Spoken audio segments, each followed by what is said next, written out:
हाल ही में हुई 56वीं GST council की बैठक और वहां से जो खबरें निकलकर आई हैं वो सिर्फ सरकारी दस्तावेजों तक सीमित नहीं रहने वाली।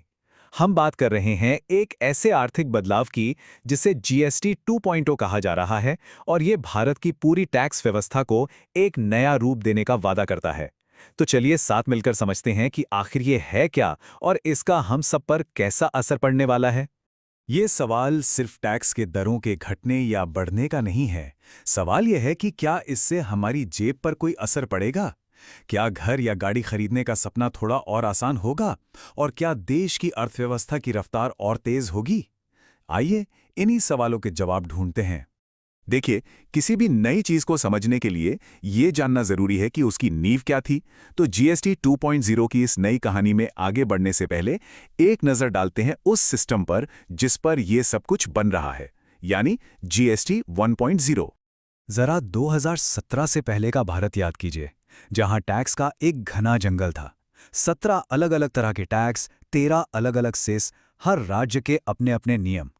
जीएसटी 1.0 इसी उलझे हुए रास्ते को साफ करके एक देश, एक टैक्स वाला, एक सीधा साधा नेशनल हाईवे बनाने की कोशिश थी। इसे ऐसे समझिए, मान लीजिए एक शर्ट बन रही है। पहले धागे पर टैक्स लगा, फिर जब धागे से कपड़ा बना तो उस पर टैक्स लगा, फिर सिलाई पर टैक्स और आखिर में दुकान में बिकने पर भी टैक्स। मतलब हर कदम पर टैक्स जुड़ता गया और उस टैक्स पर भी टैक्स लगता गया। इसी को कैस्केडिंग इफेक्ट कहते थे, जो चीजों को महंगा बना देता था। जीएसटी ने इसी सिलसिले को तोड़ा। जीएसटी 1.0 कितना कामयाब रहा, इसका अंदाजा इस एक आंकड़े से लगता है। 2017 में जहां सिर्फ 66.5 लाख लोग टैक्स के दायरे में थे, वहीं आज ये संख्या बढ़कर 1.5 करोड़ से भी ज्यादा हो चुकी है।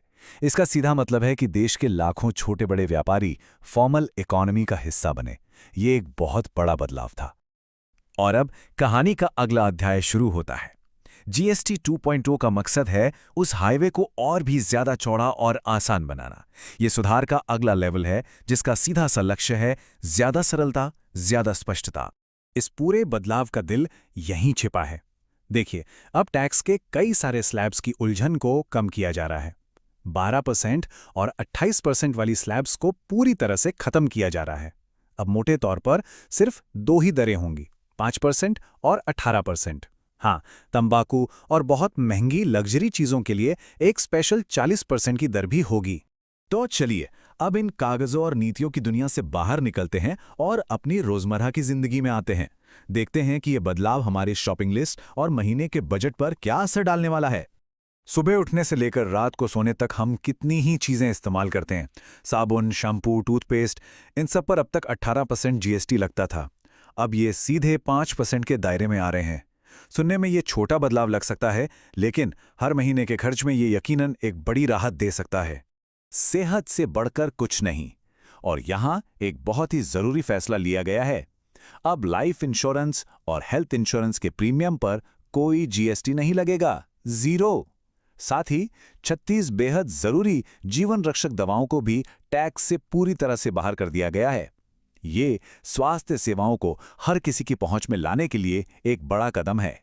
अगर कोई नया टीवी, फ्रिज या एसी खरीदने की सोच रहा है, तो उनके लिए ये बहुत अच्छी खबर है। ये सारे सामान अब तक सबसे ऊंचे यानी 28% वाले टैक्स स्लैब में आते थे। अब इन्हें सीधा 18% वाले स्लैब में लाया जा रहा है। इसका मतलब है कि इनकी कीमतों में एक अच्छी खासी गिरावट देखने को मिल सकती है।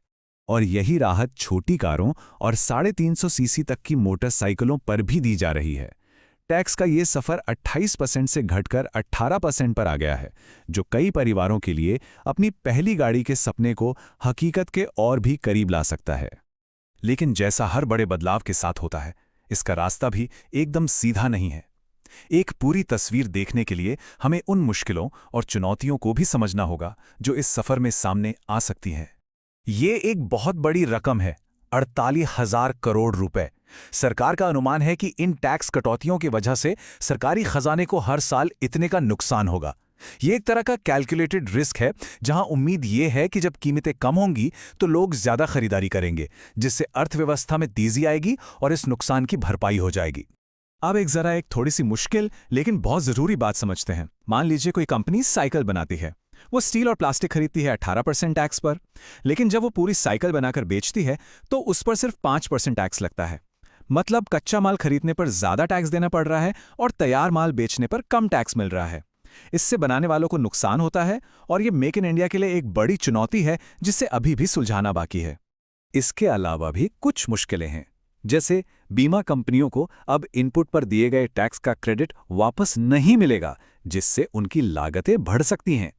देश के करोड़ों व्यापारियों को अपने बिलिंग सॉफ्टवेयर और सिस्टम बदलने पड़ेंगे।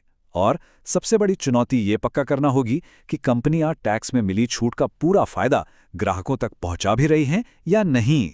तो इन सब फायदों और मुश्किलों को देखने के बाद सवाल उठता है कि आखिर इस पूरे बदलाव की बड़ी तस्वीर क्या है? ये जीएसटी 2.0 हमें किस मंजिल की ओर ले जाना चाहता है? लक्ष्य बिल्कुल साफ है, आम इंसान के लिए ईज ऑफ लिविंग, यानी जीवन को और आसान बनाना। जब चीजें सस्ती होंगी तो लोग ज्यादा खर्च करेंगे। इससे बाजार में मांग बढ़ेगी, कारखानों में उत्पादन बढ़ेगा और पूरी अर्थव्यवस्था को एक नई गति मिलेगी। और हां, एक सरल टैक्स सिस्टम से व्यापार करना भी आसान हो जाएगा। ये बदलाव सिर्फ टैक्स की दरों तक ही नहीं है। टैक्स से जुड़े विवादों को सुलझाने के लिए एक नई व्यवस्था जीएसटी भी बन रही है। इसका मकसद है कि कानूनी मामले सालों तक कोर्ट में ना अटके रहें और उनका निपटारा जल्दी हो सके। ये पूरे सिस्टम में भरोसा बढ़ाने जैसा है।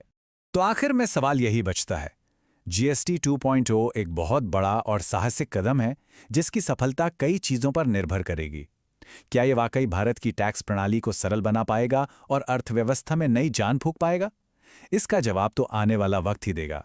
लेकिन एक बात तय है, भारत की आर्थिक कहानी में एक नया और बेहद दिलचस्प अध्याय शुरू हो चुका है।